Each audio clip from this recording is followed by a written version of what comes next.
Les mystères du haki de l'armement nous seront bientôt révélés, c'est en tout cas ce qu'on peut en déduire du chapitre 936 de One Piece. On assiste enfin à la libération de Luffy de ses menottes en granit marin et il va enfin pouvoir exploiter tout son potentiel. Je vous propose qu'on se penche ensemble sur une théorie concernant le futur power-up des 3 formes du haki de Luffy et comment il les obtiendra, alors restez jusqu'à la fin de cette vidéo. Et avant de commencer cette vidéo, je vous annonce en exclusivité l'un des invités de la Tea Party. Il s'agit de Julie Bassex, directrice de doublage de l'anime One Piece et comédienne interprétant entre autres la mythique voix du Merry. Elle sera présente pour animer des conférences et nous en dire plus sur son travail et sur son rapport avec One Piece depuis toutes ces années. C'est une occasion unique de mieux comprendre les coulisses de One Piece, alors rendez-vous sur allbluechannel.com pour réserver vos places. Vous êtes déjà nombreux à avoir réservé vos tickets, alors faites vite car ils sont en nombre limité. Le mystère qui entoure les 3 formes de haki nous est révélé petit à petit depuis 20 ans, mais on est encore loin d'en connaître tous les secrets. En général, les personnages ont tous une prédisposition à développer plus facilement que d'autres la maîtrise de certaines formes de haki. Dans le cas d'Usopp par exemple, on sent ses prédispositions au haki de l'observation, comme on a pu le voir lors de son tir légendaire sur Dressrosa, et dans le cas de Zoro, on voit qu'il est à l'aise avec le haki de l'armement, avec notamment la capacité d'enduire des objets, ses katanas, de haki afin de les renforcer.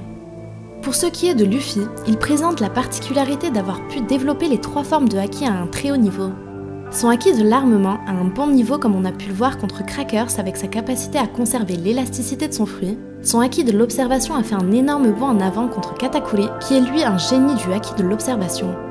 Et enfin, Luffy est l'un des rares élus à pouvoir utiliser le haki des rois dans des proportions énormes comme on a pu le voir par exemple sur l'île des Hommes-Poissons.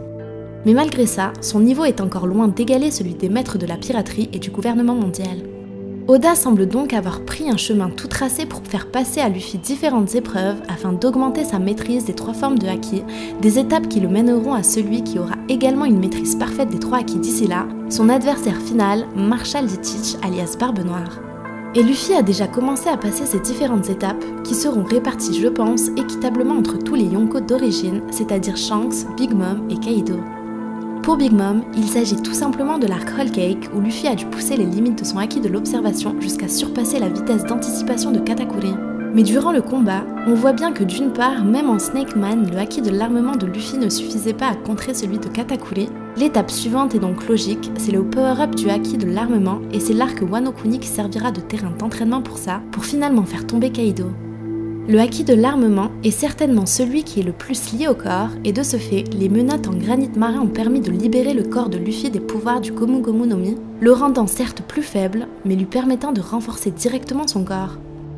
Les pouvoirs d'un fruit du démon peuvent être, je pense, à double tranchant, et je crois qu'il est plus difficile pour un personnage comme Luffy de renforcer son corps d'origine puisqu'il est constamment parasité par les pouvoirs d'un fruit. Prenez un personnage comme Ace par exemple, lorsqu'il fut privé des pouvoirs de son fruit face à Barbe Noire, sa puissance a drastiquement chuté et on sentait qu'il n'était pas prêt à affronter ce genre de situation. Luffy ne commettra pas la même erreur. L'épreuve suivante sera celle du haki des rois, et elle prendra place durant l'arc qui sera centré autour du Yonko Shanks, qu'on a vu énormément utiliser le haki des rois durant l'aventure. Je pense par exemple à sa rencontre avec Barbe Blanche, dans lequel il fait une entrée épique sur le navire de Newgate en faisant s'évanouir son équipage, ou encore le tout début de One Piece lorsque Shanks sauve Luffy et fait fuir le roi des mers, responsable de la perte de son bras. S'il doit y avoir un arc Elbaf centré autour de Shanks et inspiré des dieux de la mythologie nordique, ça pourrait être sympa d'y voir se dérouler cette épreuve puisque le haki des rois a des notions assez divines et collerait bien à cette thématique. Pour résumer, l'épreuve du haki de l'observation s'est déroulée sur le territoire de Big Mom, Whole Cake, et a permis à Luffy de le maîtriser encore plus. L'épreuve du haki des rois se déroulera sur le territoire de Kaido, le royaume de Wano Kuni, et va permettre à Luffy d'exploiter pleinement son haki de l'armement. Et enfin, l'épreuve du haki des rois se fera sur le territoire de Shanks, d'une façon qu'il est encore difficile de prévoir, mais sur laquelle on se penchera très vite en vidéo.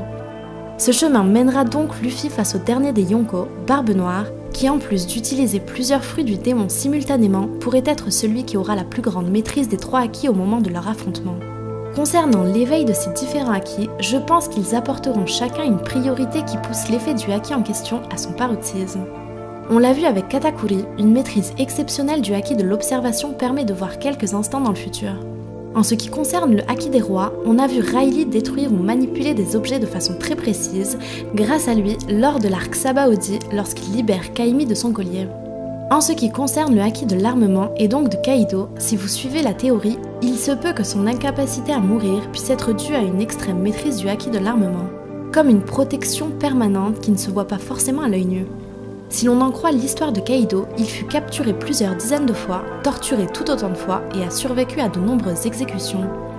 La marine et le gouvernement ont forcément utilisé à un moment ou l'autre le granit marin contre Kaido et il a malgré tout survécu. Ça indique donc soit un pouvoir encore inconnu, ce dont je doute à ce stade de l'histoire, soit d'une maîtrise extrême du haki de l'armement. Dites-moi en commentaire ce que vous en pensez et si vous avez des éléments qui appuient ou contredisent cette théorie, on pourra en discuter. Si vous avez aimé cette vidéo, n'hésitez pas à la liker, la partager et abonnez-vous en activant les notifications si ce n'est pas déjà fait. Quant à moi, je vous donne rendez-vous bientôt à la Tea Party et pour de nouvelles vidéos. D'ici là, portez-vous bien. À bientôt sur Albu Channel.